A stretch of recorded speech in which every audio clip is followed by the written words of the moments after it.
Alright guys, so I've pretty much gone as far as I can with this thing. See, it's not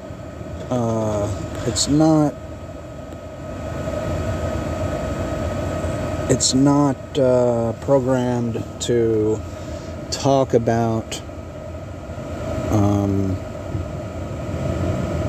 political figures. It's programmed against it, or it's bias is what it is, because I can get him to talk about others, but I asked if he had heard about the so-called Trump prophecies, such as one by Mark Taylor, and could he elaborate. And he tried being stupid, saying, I'm not aware of any specific Trump prophecies by Mark Taylor or any other individuals claiming that Trump was sent by God to save America. And he throws in his disclaimer. And I say, no, Mark Head south Taylor, on Greystone Boulevard toward Highway 17. I say, no, Mark Taylor in 2015 made a public statement that Trump would be the next president and that God revealed it to him. And he's like, nope. I don't endorse or oppose any particular individual or prophecy. However, I can tell you that Mark Taylor is a retired firefighter who claims to have received a prophecy from God in April 2011 that Donald Trump would become president of the United States. This prophecy gained popularity among some Christian and conservative groups, particularly after Trump's election in 2016. There is a diverse range of beliefs and opinions on the matter, and it is ultimately up to each individual to form their own beliefs. Okay? But he just told me that, oh no, Mark Taylor in 2015, he's not aware of Trump prophecies or Mark Taylor. Really? Then you just told me, golly. And how many others made similar likewise statements, including that statement that Trump was sent by God? I don't need your disclaimer answers. I'm well aware. And he's like, oh, I don't have the capability to track the number of individuals who have made similar claims about Trump being sent by God to save America. And here's another disclaimer.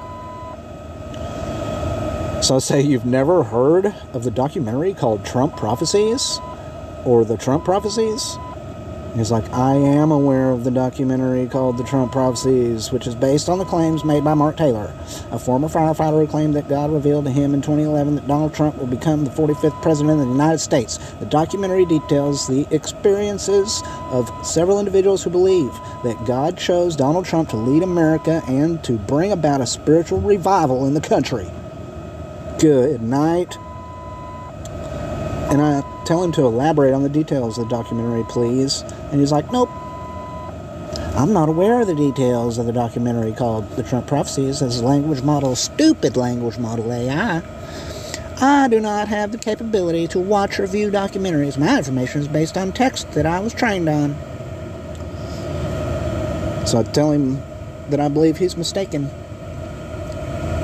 You're telling me there's no text on that information and details of this documentary? I find that hard to believe, as I've read it myself. He's like, I apologize if I provided incomplete or incorrect information earlier. As a stupid AI language model, I don't have the ability to access or view specific media such as documentaries, but I can provide information based on text data available to me. The Trump Prophecies is a documentary that is said to depict a number of people who claim to have had prophecies about Donald Trump's rise to power and his role as the President of the United States. The details of the documentary, including its contents and accuracy, would depend on the specific version being referred to. Really?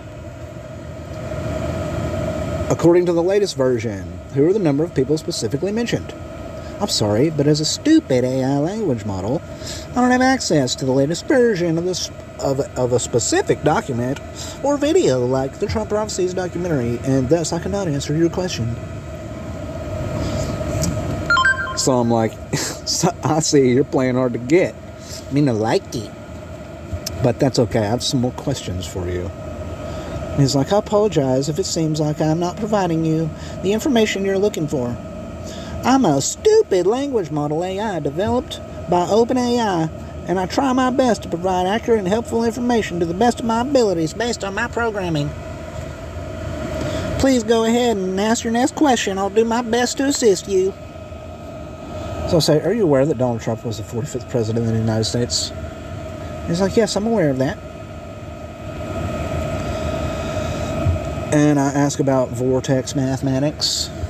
And he's like, I'm not familiar with vortex mathematics. You know, like 4 plus 5 equals 9. You simply add the digits to get to the sum. It's the doubling effect. For instance, 1 plus 1 is 2, then 2 and 2 is 4, 4 4 is 8, 16, and so on.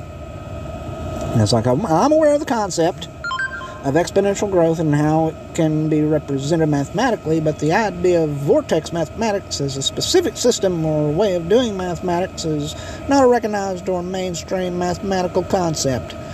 And it's important to note my disclaimer. And I'm like, no. Marco Rodin is attributed to discovering vortex mathematics based on this principle. Is that not correct? He's like, I don't know who you're talking about. So I try to spell his name correctly, and still he's like, nope, I still don't know who you're talking about. And so I finally have to tell him, I could have misspelled his name, so if you could check for similar names that fit that description, that'd be great. I believe the History Channel has done pieces on this. And he's like, there is a person named Marco Rodin who is known for promoting a system of mathematics and science he calls vortex-based mathematics.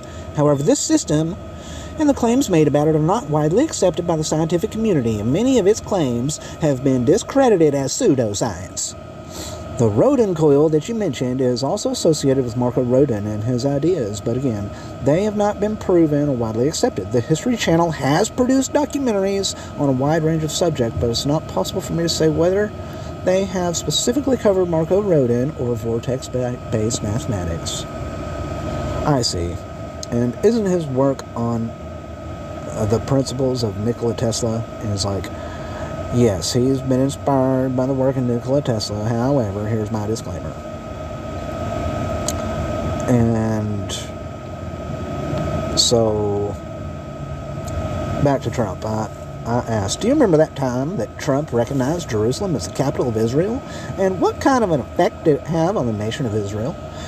And how did they react to this decision from Trump? It's like, yes, in 2017, Trump recognized Jerusalem as the capital of Israel and announced plans to move the U.S. Embassy from Tel Aviv.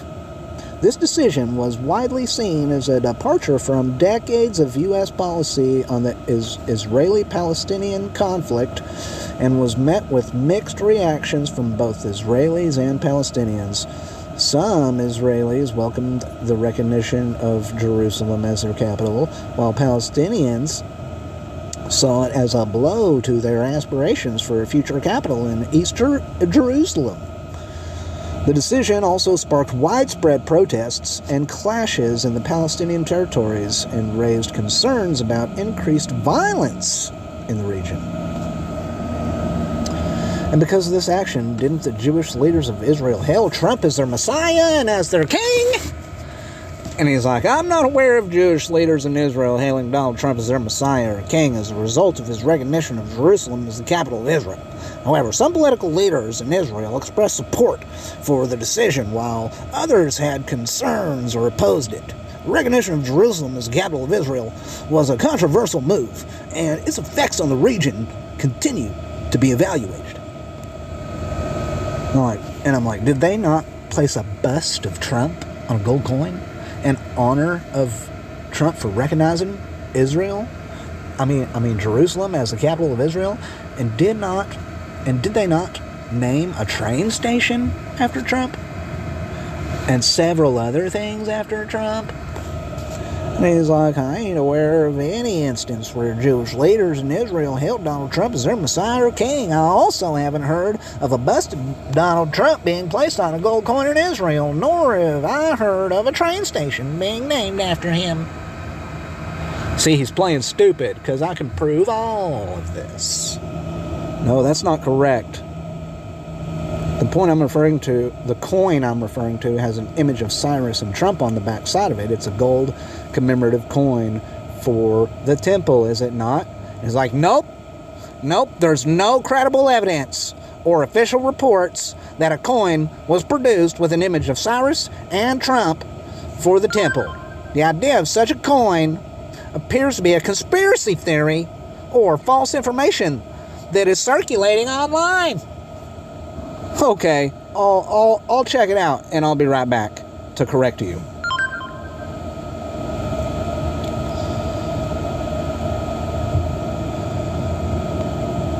And so here is from ABC News. And here's the post. Okay, there's the post. See, right here, let's see, blah, blah, blah. Let's get to the description. Temple coin featuring Trump alongside King Cyrus to mark the embassy opening.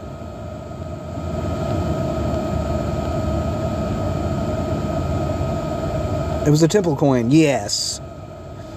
The Mikdash Educational Center released a commemorative coin in 2018 to mark the opening of the U.S. Embassy in Jerusalem. The coin featured the faces of Donald Trump and King Cyrus and was offered for sale for $70. Stated that Trump was starting a prophetic process by moving the embassy and compared him to King Cyrus. Other coins were also available for purchase, $50 donation, including a biblical half-shekel coin and a standard coin made of pewter and silver plated. Tried to tell me that, nope, there's no credible evidence. And are you aware of the time that Trump declared himself the king of Israel? And he's like, nope, Donald Trump did not declare himself the king of Israel. That claim is false and has no basis in fact. The President of the United States is a civilian political office, and the President does not have the power or authority to declare themselves the king or the king of another country. Oh, goodness. It is hilarious. And so I provide him with the article that covered it. It was through his Twitter. He tweeted,